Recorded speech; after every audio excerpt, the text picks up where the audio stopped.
우리가 이제 많이 들어보셨던 말씀이 이 말씀이에요. 이제 그리스도 예수 안에 있는 자에게는 결코 정죄함이 없다라는 말이죠. 그런데 이 로마서의 8장은 우리가 이렇게 내용을 쭉 눈여겨보면요, 연결이 좀 이상합니다. 왜 그러냐면 이 로마서 8장은 원래 앞에 7장이 붙어 있으면 안 되고요. 이 순서가 어떻게 되냐면 로마서 5장 그리고 8장 이렇게 돼야 자연스러운 장이에요. 5장과 8장 사이에 6장, 7장이 별책부로처럼 끼어 있는 겁니다.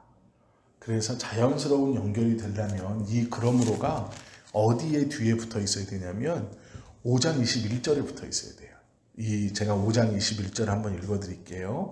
이는 죄가 사망 안에서 왕노릇한 것 같이 은혜도 또한 의로 말미암아 왕노릇하여 우리 주 예수 그리스도로 말미암아 영생에 이르게 하려 함이라. 그러므로 이제 그리스도 예수 안에 있는 자에게는 결코 정죄함이 없나니. 이해가 되시죠? 그런데 7장을 보시면 7장에서는 율법에 갇혀서, 죄에 갇혀서 도저히 구원을 받지 못하고 탄식하는 사람의 상황을 설명하고 있어요. 그 사람은 구원받지 못한 사람이에요. 7장에 나와 있는 사람은. 그런데 이 구원받지 못한 사람을 설명하다 뜬금없이 그러므로 이거는 아니에요. 그러니까 7장 25절에 보면 우리 주 예수 그리스도로 말미암아 하나님께 감사하리로다. 그런즉 내 자신이 마음으로는 하나님의 법을 육신으로는 죄의 법을 섬기노라. 그러므로 이제 이건 말이 안 맞는 말이에요. 왜 그러냐면 5장에서 이 끝맺음은 생명이 왕노릇하여 영원한 영생을 가지고 있는 사람, 즉 복음을 알고 그것을 믿어 구원받은 사람이 5장입니다. 근데 6장은 뭐냐면 이 5장과 8장에서 연결이 자연스러운데 6장과 7장은 이 5장에서 나온 구원받은 사람에 대해서 다시 구원받지 못한 상태로 돌아가서 6장에서 또 설명을 하고 있어요. 이런 율법에 붙들린 사람은 이런 신분입니다 하고 6장과 7장에서 다시 또 설명을 해줍니다. 그래서 이게 5장, 8장 사이에 6장, 7장이 붙어 있는 장이에요. 그래서 저희가 6장, 7장을 계속 좀 본 거예요. 이렇게 중요하게. 바울이 이것을 5장과 8장이 원래 자연스러운 연결인데 6장과 7장을 뜬금없이 이렇게 집어넣고 있는 거예요. 그래서 7장하고 8장은 연결되어지는 말씀이 아니에요. 그래서 원래는 5장 마지막과 8장 첫 번째 1절이 연결되어지는 것이죠. 6장과 7장에서 뭐라고 말하냐면 율법은 선한 것을 안다. 율법이 귀한 것을 안다. 율법이 거룩한 것을 안다. 알고 있지만 인간의 지체 안에 그 율법을 온전히 지킬 수 있는 힘이 이미 없다. 그래서 우리는 공고하고 탄식할 수밖에 없는 사람들이다 라고 7장을 딱 끝맺어요. 그리고 나서 8장에 들어가면서 그러므로 라는 연결 어미를 붙이는데요.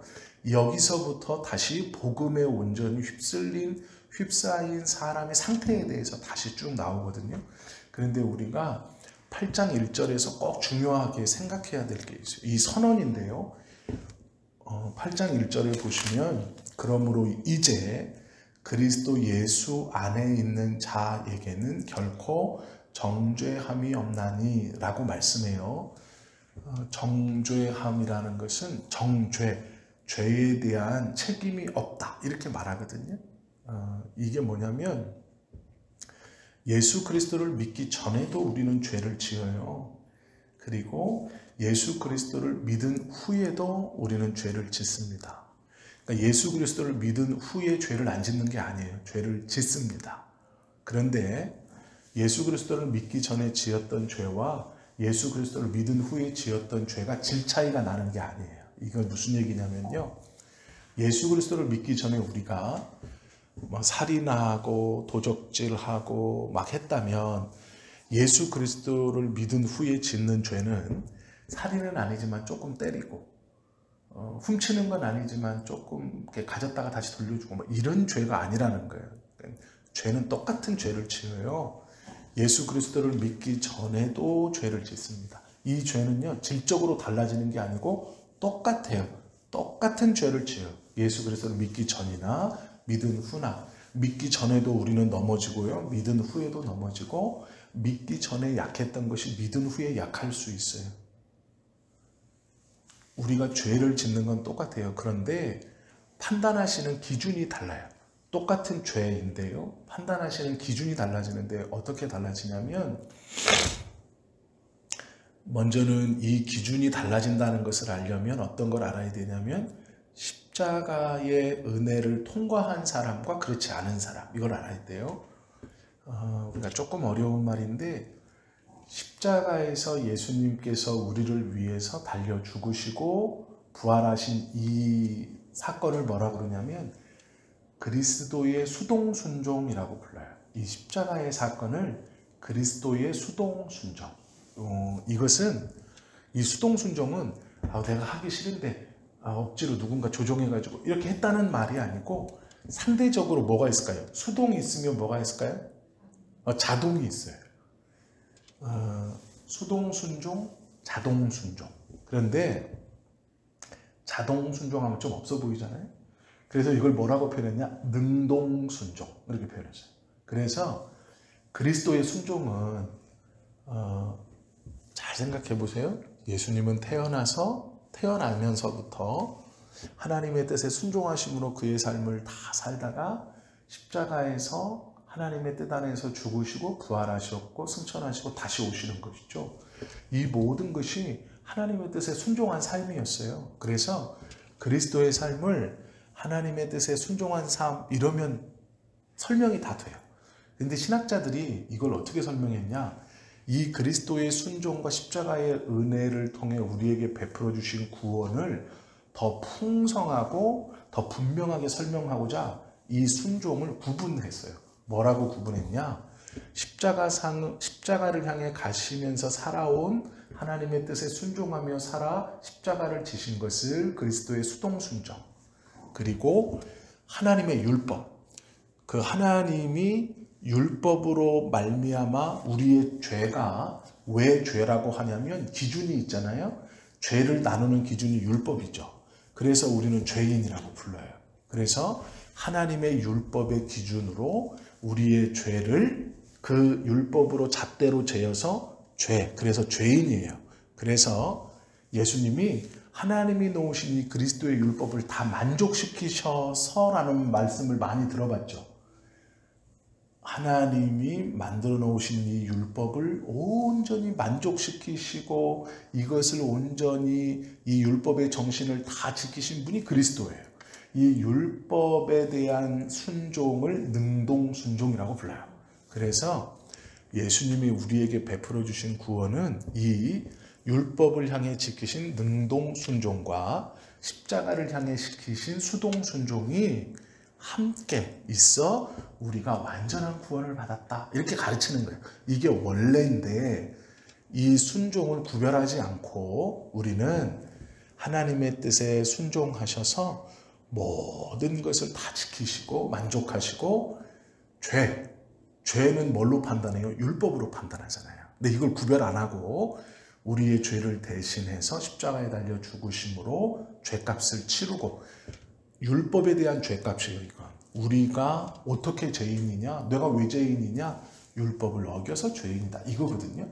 그 율법에 대한 의로움은 능동순종, 십자가에서 우리를 구원해 주시기 위해서 하나님의 뜻에 순종하신 것, 십자가에 달리심으로 순종하신 것은 수동순종. 이렇게 좀 복잡한데 이거를 함으로 어떤 말을 하고 싶은 거냐면, 율법을 만족시키시고 하나님의 은혜, 뜻에 만족시키셔서 우리에게 온전한 구원을 주셨다, 이렇게 말하고 싶어서 예수님의 순종입니다, 이렇게 말하지 않고 그리스도의 능동순종과 수동순종을 통해 의로움을 주셨습니다, 이렇게 표현해요. 이게 괜히 어려운 말인데 이렇게까지 알 필요는 없어요. 그런데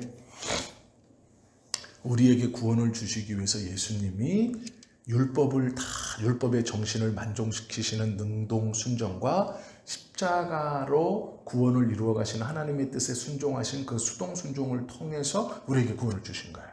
이것을 알면 8장 1절이 무슨 말인지를 알아요. 그러므로 이제 예수 그리스도 안에 있는 자에게는 결코 정죄함이 없다. 죄에 대해서 믿기 전이나 믿은 후나 죄를 짓는데 믿은 후에 사람에게 하나님이 넌 죄인이야 라고 안 한대요. 이유가 있습니다. 왜 그러느냐? 이것 때문이에요. 우리가 죄를 판단하는 기준이 율법이잖아요. 이 율법의 요구, 정신을 예수님이 다 만족시켜서 능동적인 순종하심으로 만족시켜서 우리의 죄를 사해 주셨어요. 이해되셨죠? 그러면 우리의 죄가 과거와 현재, 미래의 모든 죄가 다 용서된 거잖아요. 그런데 우리는 또 이 구원받은 이후에도 죄를 지어요. 이게 죄가 남잖아요. 예수님 믿기 전에도 죄를 지어서 죄인이라고 불렀는데 예수님 믿은 후에도 죄를 짓는데 왜 이건 죄인이라고 안 하고 정죄함이 없다 그러지? 이해가 안 돼요. 그럼 이 부분을 모르겠어. 이렇게 하면 안 되는 거예요. 그러면 찝찝하죠. 이게 말이 안 되잖아요. 내가 여전히 죄를 짓는데 죄인이 아니래. 그러면 그때 우리는 뭐라 그래요? 예수님이 십자가상에서 우리의 죄를 다 대신해서 돌아가셨어. 하나님의 뜻에 온전히 순종하셔서 우리는 과거, 현재, 미래 죄를 용서받았어. 그렇게 설명하면 한 90점짜리 답이에요. 100점짜리 답은 죄의 판단 기준이 달라져서예요. 이게 무슨 얘기냐? 이렇게 생각하시면 돼요. 요한일서 1장 8절에 보면 이미 그리스도 안에 들어온 사람도 죄를 지어요. 이게 성경이 말하고 있어요. 그리스도 안에 있어도 죄를 짓는다 라고 하는데 이 죄는요 율법에 대한 죄가 아니고 예수 그리스도를 믿은 뒤에부터 죄를 짓는 건 사랑에 대한 죄예요. 사랑에 대한 죄. 이게 무슨 얘기냐라면 하나님께서 십자가에서 독생자를 죽이시고 우리에게 구원을 주셔서 죄를 해결시켜 주셨잖아요. 그런데 우리는 여전히 죄를 짓죠. 그러면 이 죄에 대한 판단이 과거에처럼 율법이 아니고 하나님의 사랑에 대한 어긋남이에요. 이해가 되세요? 똑같은 죄를 범하는데 예수님을 믿기 전에는 이 죄의 판단 기준이 율법이었어요. 그래서 책임이 쌓인 거예요. 그런데 예수님을 믿고 난 뒤에 짓는 죄는 율법으로 죄다가 아니고 하나님의 사랑에 대한 어김, 하나님의 사랑에 대한 배신이에요. 그러니까 죄의 기준이 율법에서 하나님의 사랑으로 바뀌는 거예요. 그러니까 너는 왜 하나님의 사랑을 외면하고 죄를 지어? 이렇게 하는 거예요. 너는 왜 율법을 어겨서 죄인이 돼? 이게 아니고 너는 왜 하나님의 사랑을 자꾸 어겨? 왜 자꾸 외면해? 이게 죄의 판단 기준이에요. 그래서 하나님이요 정죄하지 않는 거예요. 율법의 기준으로 죄가 된 것이 아니고 하나님의 사랑을 이제 우리가 이렇게 실망시켜 드린 것이기 때문에 정죄하지 않으신다고 말하는 거예요. 정죄라는 건요 어떤 기준으로 공적인 책임을 묻는 거예요. 번호판 없이 오토바이를 타면 경찰이 삑 쓰세요, 오른쪽으로 쓰세요 이렇게 말해요. 이건 공적인 거예요. 경찰 A건 경찰 B건 경찰 C건 상관없이 다 잡아야 돼요. 왜요? 법에 써 있어요. 이게 율법을 어긴 거예요. 그러면 이건 죄거든요. 하나님의 사랑을 어겼다는 건 이런 것과는 달라요. 이런 책임을 지지 않아요. 아니 번호판 없이 오토바이를 타셨어요. 다치시면 어떡하려고요. 그러면 안 되죠. 왜 이렇게 마음을 속상하게 해요? 이렇게 말하는 거예요. 경찰이 나에게 다가와서 아니 이렇게 속상하게 하세요. 이렇게 위험하게 타시면 이런 번호판이 없는 오토바이를 타면 큰일 나요. 왜 이렇게 제 마음을 아프게 하세요? 이러면 우리가 경찰한테 뭐라 그래요? 이 사람 미쳤나 봐. 이러죠. 똑같아. 이렇게 반응한다는 거예요. 율법에 매인 사람은 경찰이 이렇게 말하는 걸 이해를 못해요. 아니 번호판 없으니까 벌금 매기고 오른쪽으로 빠지세요 해서 딱지 끊고 나 잘못했어요 하고 책임지세요 하고 하면 되지. 아니 자기 마음이 아프다는 동 이 뭔 얘기야? 이제 예를 들면 이런 거예요. 정죄하지 않는다는 건 그 죄에 대한 형벌을 예수님이 다 당했기 때문에 번호판을 달지 않는 오토바이를 타면 그 벌금을 다 내지 않았어요. 그 분이 벌금 냈다는 걸 알면 그냥 달고 타세요. 왜 안 달고 타세요? 그거 귀찮아도 좀 달고 타세요. 그러면 아무 문제 없잖아요. 달고 타지 않은 걸 보니 참 내 마음이 그렇네요. 이거하고 똑같은 거예요. 이해가 되시죠? 얘가 예를 잘했는지는 모르겠네요. 그러니까 율법적인 범죄가 아니라 하나님과의 관계에 있어서 사랑과 인격의 죄가 되는 거예요.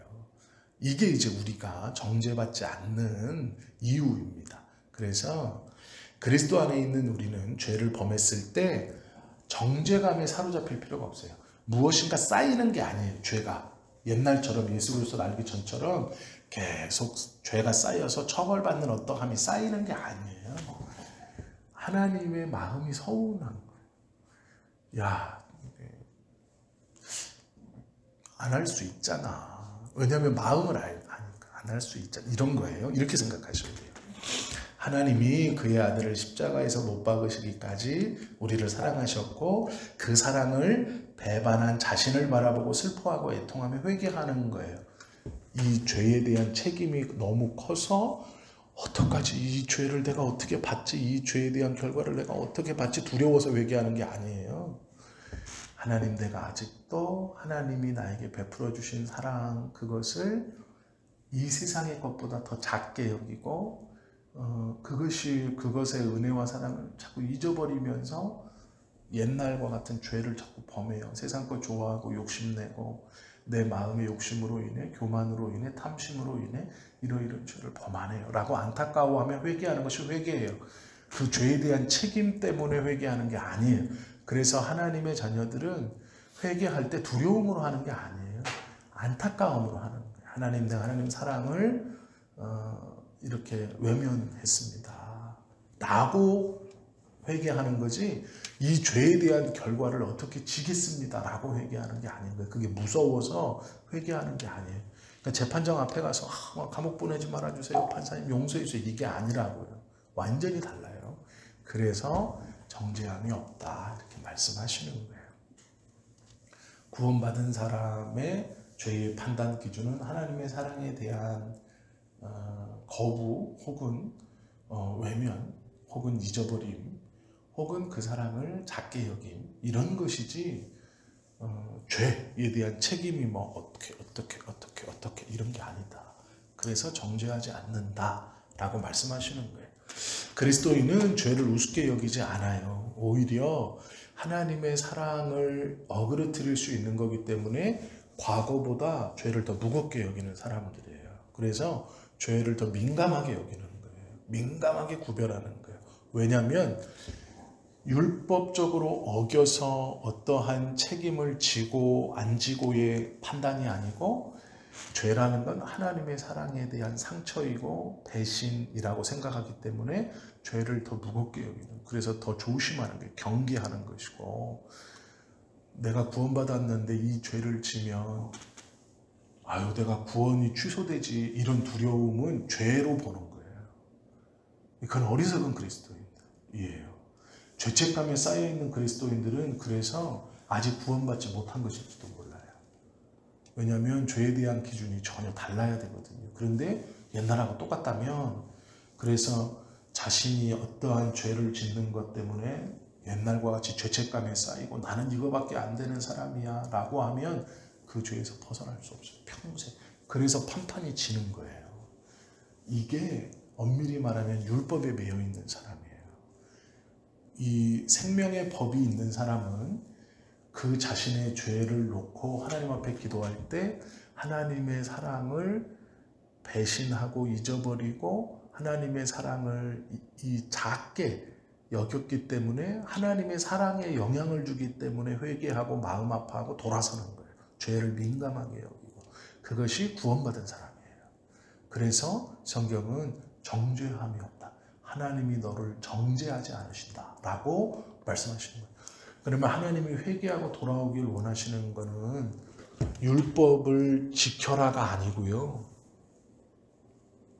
내 사랑을 다시 크게 생각해 줘라. 그러니까 내 사랑을 다시 기억해라. 그러면 그 사랑의 정점이 십자가잖아요.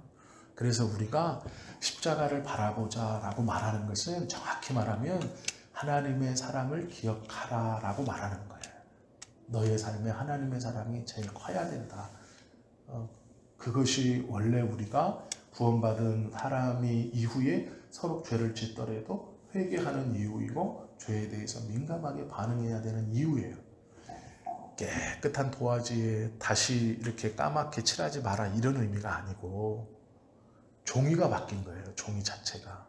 예전에는 이게 칠해져 있었으면 지울 방법을 찾아 헤맸는데 이제는 이게 탁 스크래치가 간다는 건 지운다 이런 게 중요한 게 아니고요. 이 회개로 이걸 지우는 의미가 아니고 사랑하심에 대한 것을 뉘우치는 거예요.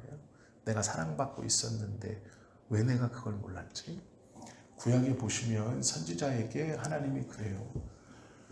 어느 날 선지자가 기도했더니 하나님이 그래. 야 가서 저기 가서 고멜이라고 하는 여인이 있으니까 데려다가 결혼을 해라.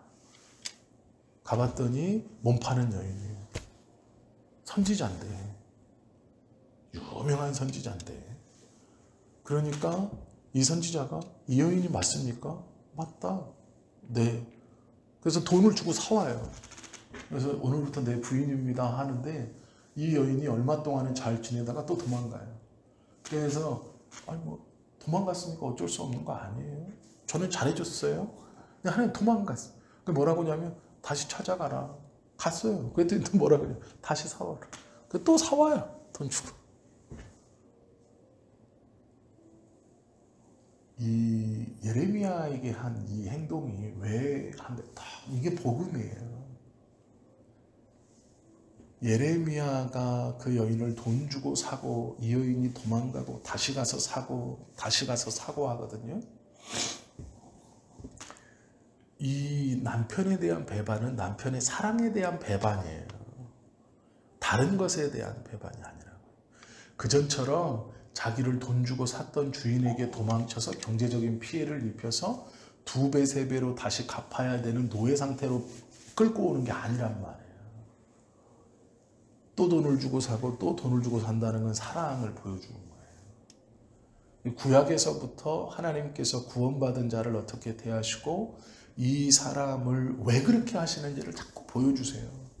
사랑에 대한 저버림이고 사랑에 대한 배반이다라고 그 사랑을 확신하고 머물러 있을 수 있을 때까지 보여주시는 거예요. 그때까지 사와요. 계속. 사오라고 명령하세요. 데려와라. 데려와라. 데려와라.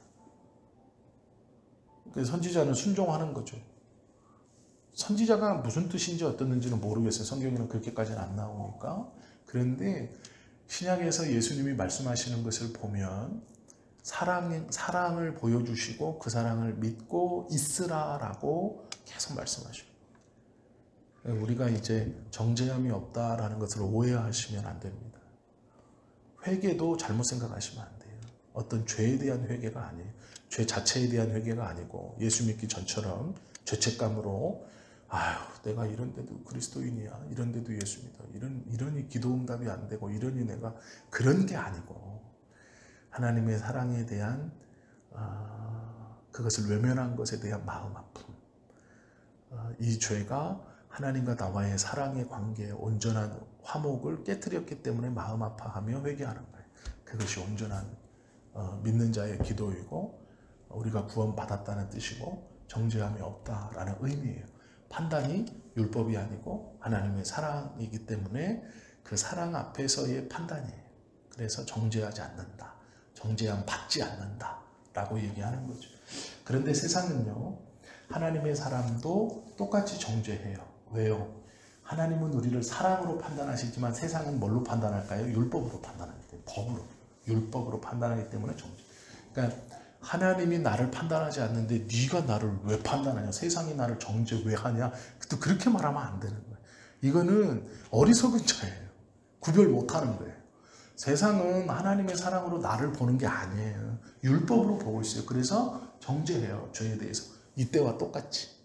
근데 하나님은 다르다라는 거예요. 그래서 다윗은요, 내가 주께만 범죄했습니다 라고 기도하는 거예요. 그것은 상당히 신앙의 수준이 높은 거예요. 구원에 대한 확신이 있는 자만이, 하나님의 사랑에 대한 확신이 있는 자만이 드릴 수 있는 거예요. 죄가 하나님의 사랑을 흐트러뜨리고 그 사랑을 외면하는 것이라는 것을 깨달은 사람만. 근데 우리는 로마서를 통해서 분명히 그것을 구별할 수 있는 믿음에 대한 수준으로 올라왔다. 그래서 이 말은요, 나에게 어떠한 잘못이나 죄를 저지른 그를 어떻게 바라봐야 하느냐. 세상의 기준인 정죄나 너는 이래서 잘못했어, 저래서 잘못했어, 너는 죄인이야, 이런 게 아니라 하나님의 사랑을 외면하고 하나님의 사랑을 알지 못하기 때문에 안타깝게 봐야 돼요. 우리가 볼 때 우리의 눈은 이 율법으로 그를 보는 게 아니라 하나님의 사랑을 받은 사람이 하나님의 사랑의 눈으로 그를 볼 수 있어요. 그러니까 무조건 품어주라는 얘기가 아니에요. 하나님의 사랑을 알지 못하기 때문에 안타까워해야 돼요. 저 사람이 저러는 이유는요, 이것에 매여 있어요. 자신의 죄의 판단 기준 율법이라고 생각하는 거예요. 그렇기 때문에 자책감, 정죄감, 스스로 그 죄에 대한 눌림으로 하나님의 사랑이라는 걸 모르기 때문에 자유함도 없고 그 죄책감으로 확 눌려있는 거예요. 그걸 안타깝게 보는 게 우리의 시선이어야 돼요. 그게 바른 시선. 같이 정죄하는 게 아니라 안타까워요. 그러니까 세상에 죄를 지어 정죄받는 어떤 사람을 볼 때 우리도 똑같이 분노할 수 있죠. 왜냐하면 일어나는 분노는 어떻게 하겠어요? 그건 똑같아요. 그런데 그를 위해서 하나님 저를 막 저 흉악한 죄인 탁 징치했어요. 저대로 죄를 받아야 돼. 근데 억울해서 못 살겠어요. 그런데 결국 그의 기도가 어떻게 바뀌어야 되냐면, 하나님의 사랑을 모르고 저렇게 살아가는 저 사람 얼마나 불쌍합니까? 이렇게 가야 돼요. 그것이 기도하는 사람의 마지막의 기도가 돼야 돼요. 왜냐하면 하나님의 시선으로 볼 수 있어야 되거든요. 왜냐하면 내가 그러한 사랑과 그 구원을 받은 사람이기 때문에 우리의 판단 기준도 율법이 아니라 하나님의 사랑으로 바뀌어야 된다라는 것이죠. 그리스도인은 죄를 절대로 우습게 여기지 않아요. 왜냐, 하나님과의 사랑과 인격적인 관계를 생각하고 율법 아래에 있는 사람보다 더욱더 죄를 경계하고 미워하죠. 어떤 책임이 아닌 하나님의 사랑을 훼손하는 거기 때문에 죄를 경계해야 돼요. 그래서 8장 1절은 그리스도 예수 안에 있는 자에게는 결코 정죄함이 없다라고 말씀하시는 거예요. 예수 그리스도에게로 옮겨졌어요. 생명으로 옮겨졌어요. 사망의 종에서 생명, 그리스도의 종으로 옮겨지면서 그리스도가 우리를 사시면서 완전히 달라진 거예요. 살아가는 자체가 달라졌기 때문에 통용되는 법이 달라요. 죄 중에 있을 때는 율법이 법이었어요. 그러나 하나님께서 우리를 사셔서 우리가 그리스도의 종, 구원의 영생의 소망을 갖고 내 안에 성령의 법이 있으므로 하나님의 소유가 되면서 우리의 판단 기준은 율법이 아니라 하나님의 사랑이에요. 그렇기 때문에 이 율법으로 일어나는 정죄함은 없어요. 그래서 우리에게 죄를 물으시지 않아요, 하나님은. 그리고 그 죄의 값은 이미 예수님이 십자가에서 다 달려서 치르셨어요. 우리는 요 사랑에 대한 마음 아픔, 그것을 회개하는 거예요. 사랑이 귀하기 때문에 그것에 대한 훼손에 대한 이 우리의 욕심, 우리의 어떠함을 하나님 앞에 회개하는 거예요. 똑같이 죄라고 불러요. 그래서 이쪽에 있는 사람은요, 죄의 판단 기준인 율법을 더 잘 지키는 거예요. 왜 잘 지키냐? 죄를 안 짓기 위해서가 아니라 요 사랑이 귀중한 줄 알기 때문에 이 사랑에 흠집을 내는 그것들, 배신하는 것들을 경계하면서 이쪽에 있는 사람이 오히려 더 율법을 더 잘 소중히 여기고 더 존중하고 더 잘 지키려고 노력하는 거예요. 어떻게? 자발적으로. 하나님의 사랑이 소중하기 때문에 그렇다라는 것을 기억할 수 있어야 됩니다. 이것이 믿는 사람이 하나님께 받고 있는 은혜이고요. 우리가 죄에 대해서 바로 알아야 되는 것이에요. 그래서 내 스스로 정죄감이나 죄책감이나 쌓여 있을 필요가 전혀 없다. 하나님은 그렇게 판단하시지 않는다. 이제 그런 시각 자체가 없어요. 하나님에게 우리를 그렇게 보지 않아요.